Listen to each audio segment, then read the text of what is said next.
こんにちは、アリアです。前回は、シリウスを静けさの雰囲気として見るのではなく、意識の扱い方がどう整っているのか、という視点でお話ししていきました。今回は、魂の統合という言葉が実際の変化としてどう現れてくるのかをもう少し具体的に追っていきます。統合という言葉は、気分が良くなることと近い意味で使われやすいです。ただシリウスで語られる統合はもっと現実的で手触りのある変化として出てきます。内側の情報がまとまり、判断の芯が揺れにくくなる。心の中に相反する気持ちがあっても決めるべき一点が濁らない。その状態に向かって整っていく過程が統合として語られていきます。ここで変化を3つの軸で説明していきます。感情の扱い、判断の密度、関係性の境界です。まず、感情の扱いです。統合が進むと、感情が大きく動く時期と、静かになる時期が交互に出ると語られます。先に来るのは、抑えていたものが外へ出てくる段階です。その後で、感情が整理されていきます。ここで言う整理は、我慢がうまくいった結果ではなく、混戦がほどけた結果として起きていきます。混戦がほどけると、怒りと恐れと悲しみが一つの塊として暴れにくくなる。だから、感情の波が小さく見える。実際には、感じている。けれど、判断を壊さない形に分かれている。シリウスの静けさは、この分かれ方の静けさとして語られていきます。次に、判断の密度についてです。統合が進むと、選択肢が増えていくというより、自然と絞られていきます。それは、可能性が失われるからではなく、何が要点なのかが見えやすくなるからです。要点が見えてくると、迷う時間は長引かなくなり、その結果として、判断を正当化するための説明も、必要以上に重ならなくなっていきます。ここは、誤解されやすい部分なので、言葉を整理しておきます。説明が長いほど、本音が薄い、という意味ではありません。確定していない要素が多い時ほど、言葉は自然と増えていきます。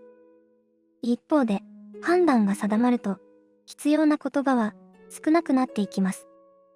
短い言葉のまま、動ける状態が生まれ、その質感が、シリウスが、英知と結びついて、語られてきた理由として、残っていきます。三つ目は、関係性における、境界についてです。統合が進むと、人との境界は、より明確になっていきます。それは、拒絶が強くなるというより、関係の中で、混戦を起こさないための、設計として語られます。混戦が減ることで、共感は安定し、相手の感情や状況に、過度に引き込まれにくくなります。その結果、助け方は、自然と静かなものへと、変わっていきます。大げさな励ましよりも、必要な一点を、そっと支える方向に重心が移っていく。この質感が、シリウスの関係性が、透明だと語られる時に、残ってきたものです。ここからは、統合が進む時に、出やすい現象を、日常の形で整理していきます。言葉が減る現象、睡眠が深くなる現象、水に触れたくなる現象、情報の入り口を絞りたくなる現象。この4つは、連動していきます。まず、言葉が減る現象についてです。これは、無口になるという意味ではなく、要点だけが残るようになる、という変化を指しています。要点が見えてくると、言葉は自然と短くなり、相手に伝える前の段階で、自分の中で判断が定まっていきます。判断が確定している部分は、言い直しが少なくなり、その分、会話全体に落ち着きが生まれます。会話が落ち着くと、相手の感情も揺れにくくなっていきます。ここで起きているのは、説得の技術ではなく、情報や感情の混戦が減っていく変化です。睡眠が深くなる現象も同じ構造で語られます。内側での情報の整理や編集が進むと、休息の質が変わっていきます。日中に情報が散らかったままだと、夜の回収が追いつきにくくなり、眠りは浅くなりがちです。眠りが浅い状態が続くと、翌日の判断は濁りやすくなります。判断が濁ると、安心を求めて、さらに情報を増やしてしまい、ここで、一つの循環が生まれます。統合が進むと、この循環は、少しずつほどけていきます。眠りは、ただ休むための時間というより、内側を整えるための時間として、働きやすくなっていきます。朝に残るものも、長い物語というより、短く整理された結論へと、寄っていきます。水に触れたくなる感覚は、特別な儀式や意味付けを求めているというより、心身の状態を一定に保ちたいという自然な欲求として捉えられます。水に触れることで、触覚や温度といった感覚の入力が整い、ばらついていた注意が一つの状態に戻っていきます。その結果、内側のノイズが静まり、これまでうずもれていた情報や判断材料が見えやすくなります。情報が整理されると、考え続けなくても判断が定まり、内側には余分な緊張のない静けさが残ります。シリウスが水と結びつけて語られてきたのは、こうした循環が象徴的に語り継がれてきたからだと整理できます。情報の入り口を絞りたくなる感覚も同じ仕組みで起きています。情報が多いほど安心していた段階から情報が少ないほど落ち着く段階へと重心が移っていきます。これは考え方を変えようとして起きるものではなく体感として先に現れてきます。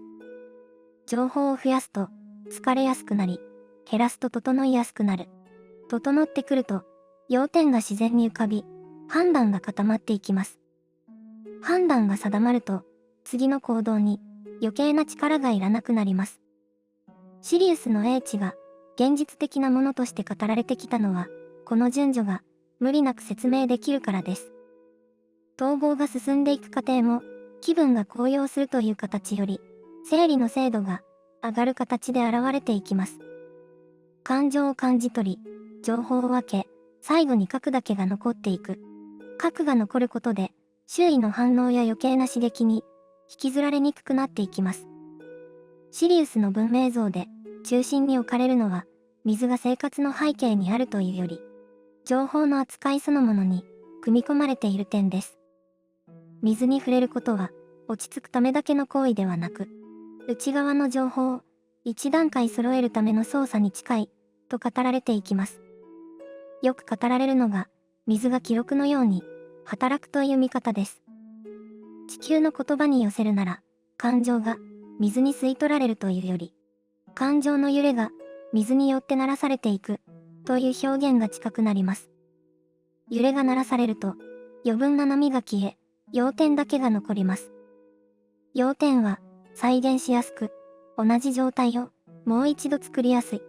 再現性が高まることで、同じ迷いを同じ形で繰り返しにくくなっていきます。シリウスの統合は、この再現性が高まっていく方向として整理できます。空間についての話も、形の派手さより、状態の安定が優先される形で語られます。住まいが流動的に変化すると言われるのも、見た目の変化を楽しむというより、固定する必要が薄いという感覚に近づいていきます。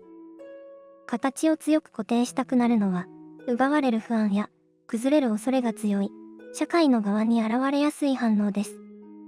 状態が安定していれば、形に執着する理由は自然と薄れていきます。重視されるのは、形そのものではなく、共鳴が一致しているかどうか。ここが、シリウスの空間の基本として語られてきた部分です。音の扱いも、これまでの流れと同じ構造で語られます。シリウスの音は、気分を高めたり、盛り上げたりするためのものというより、状態を整えるためのものとして位置づけられます。一定の周波数が水に作用し、その水が空間全体の状態を揃えていく。空間の状態が安定すると、そこにいる意識も自然と揃っていきます。意識が揃うことで、判断は静かになり、余計な言葉を足す必要がなくなっていきます。言葉が増えにくい環境では、誤解が生まれにくく、結果として社会全体も落ち着いた状態を保ちやすくなります。このような循環の中で、音と水は切り離せない組み合わせとして扱われてきました。対立が起きた時の考え方にも同じ特徴が見られます。力で抑え込む方向ではなく、前提そのものを分解していく方向が選ばれます。誰が正しいかを先に決めるのではなく、どこで認識が混戦したのかを先に見ていく。混戦がほどけると、感情は自然と落ち着き、落ち着いた状態では、要点が見えやすくなります。要点が共有されることで、次の合意が無理なく形になっていきます。この順序こそが、シリウスが統合の文明として語られる時の骨格になっています。ここで、地球側で起きやすいズレについても触れておきます。シリウス的な整理は、感情の扱いを飛ばしてしまうと、冷たく受け取られやすくなります。要点を先に置くと、相手の気持ちを置き去りにしたように聞こえてしまうこともあります。そこで大切になるのが、順番です。まず、相手の気持ちを受け取る時間を置き、その後に要点を示す。この順序が整っていると、整理は冷たく響きにくくなります。一方で、順番が崩れると、内容が正しくても反発を招きやすくなります。シリウス的な英知が地球で誤解されやすいのは、こうした点に理由が集まりやすいからです。もう一つのズレとして、静けさへの誤解があります。静けさは、黙ることや発言を控えることと同じに扱われやすい。けれど、シリウスで語られる静けさは、言葉を減らすことそのものではなく、扱う情報量が減っていく状態として整理されます。言葉が少なくても、情報が増えていく会話はあります。逆に、言葉が交わされていても、情報が絞られていく会話もあります。シリウス的な整えは、後者の方向に寄っていきます。短い言葉で、必要な一点だけを残す。その一点が定まっていれば、感情や解釈の揺れは広がりにくくなります。静けさは目的として作られるものではなく、こうした整理の結果として自然に生まれていきます。ここからは地球で再現しやすい形に落としていきます。大きな儀式や特別なアイテムを用意するというより、日常の中で条件を整えることが中心になります。扱う条件は4つあります。温度、水、音、そして短い書き出しです。どれも現実的に作用しやすい順番で並べています。まずは温度です。これは神秘的な話というより、ほとんど体の話になります。体が冷えている状態では、情報の整理は進みにくくなります。温度が少し上がるだけで、緊張が緩み、内側のノイズが減っていきます。ノイズが減ると、考え続けなくても、要点が見えやすくなっていきます。ここに、水を重ねると、状態はさらに揃いやすくなっていきます。シャワーでも、手を洗うだけでも、湯船に浸かる形でも構いません。動作は、複雑である必要はなく、できるだけ単純な方が扱いやすくなります。大切なのは触覚の入力を一定にしていくことです。触覚が安定すると頭の中で散らばっていた注意や思考も少しずつ落ち着いていきます。音についても同じ整理が当てはまります。言葉が乗らない一定した音の方が扱いやすいと語られます。雨音や波の音、低く続く音、換気扇のような環境音などがその例です。言葉が含まれる音は情報量を増やしやすく、整える段階では邪魔になりやすい。一定の音が入ることで内側の独り言が静まり、要点が浮かびやすくなっていきます。最後は書き出しです。長文より短文が扱いやすくなります。短く書けるものほど要点に近づいています。逆に書き出しが長くなるときはまだ確定していない部分が多い合図として受け取れます。シリウス的な編集は物語を広げる方向ではなく、核を残す方向へ進んでいきます。核が残ると、次の一手が見えやすくなる。次の一手が見えることで、迷いが減り、その結果として、さらに核が残りやすくなっていきます。この流れを人間関係の例で説明していきます。相手の言葉が気になって頭から離れなくなる時があります。そういう時、人は推測によって自分を疲れさせやすくなります。相手は怒っているかもしれない、嫌われたかもしれない、何かを期待されているのかもしれない。こうした推測が浮かぶこと自体は自然な反応です。問題になるのは、その推測が判断を支配し始めるところにあります。シリウス的な整理では、まず、事実を置いていきます。相手が実際に言った言葉、相手が取った行動、自分が取った行動。ここでは解釈を足さず、起きたことだけを並べます。次に、自分の希望を置きます。自分は、本当はどうしたいのか、関係を続けたいのか、距離を取りたいのか、確認したいのか、その上で、次の一手を小さく決めていきます。短く確認する、少し時間を置く、距離を取る。この3段が一本につながると、感情は感じたままでも、判断は濁りにくくなっていきます。仕事の場面でも、構造は同じです。やることが増えると、人は焦りから全部を抱え込みやすくなります。抱え込むと、優先順位が崩れ、手が止まりやすくなる。進まない状態が続くと、さらに焦りが増えていきます。統合が進むときは、逆に捨てる判断が増えていきます。今日やることを増やすより、今日やらないことを先に決める。この時点で判断の確定度が上がります。確定度が上がると、時間の使い方が一本になり、心も静かになっていきます。シリウスが夢や睡眠と結びつけて語られてきたのも、この編集の働きが眠っている間に進みやすいからです。夜になると、外側からの刺激が減り、意識は内側に戻りやすくなります。刺激が少ない状態では、日中に散らばった情報がゆっくり回収されていきます。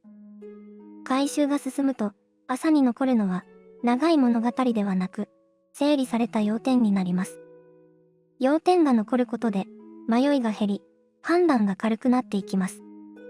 その意味で、眠りを整えることは、冷静を高めるための行為というより、統合が起きやすい条件を整える行為として働いていきます。最後に、シリウスを星の物語として聞く時の姿勢を一つだけお話しします。シリウスを誰かの人格や存在として固定すると信じるかどうかという話によりやすくなります。一方で、シリウスを意識の層として捉えると日常の中で再現しやすくなっていきます。混戦している時と整っている時とでは世界の見え方は確かに変わります。その変化を生み出す層があり、シリウスはその層を指す代表名として語られてきました。こう捉えることで、この物語は現実から離れすぎることなく、日常の中に起き続けることができます。シリウスの英知は特別な力を足す話というより、余計なノイズを減らし、一番大事な核を残していく話として働いていきます。水で整え、音で揃え、統合は判断が一本になる形で現れていく。静けさはその核が残るために必要な状態として自然に現れてくるのかもしれません。今回はシリウスを生活の中でどのように意識を整えているのか、そのあり方を見直しながらお話ししてきました。整理していく中で感じたのは、シリウスの思想には地球に住む私たちの日常に重ね合わせやすい視点が思っていた以上に多く含まれているということです。特別な理解や感覚を足さなくても、整え方の順番を少し意識するだけで、判断や気持ちが落ち着く場面は確かに増えていきます。そうした小さな変化の積み重ねが結果として少し過ごしやすい日々につながっていく。この話を通して、日常の中で何か一つでも参考になるものがあったなら嬉しいです。最後まで見てくれてありがとうございました。また次の動画でお会いしましょう。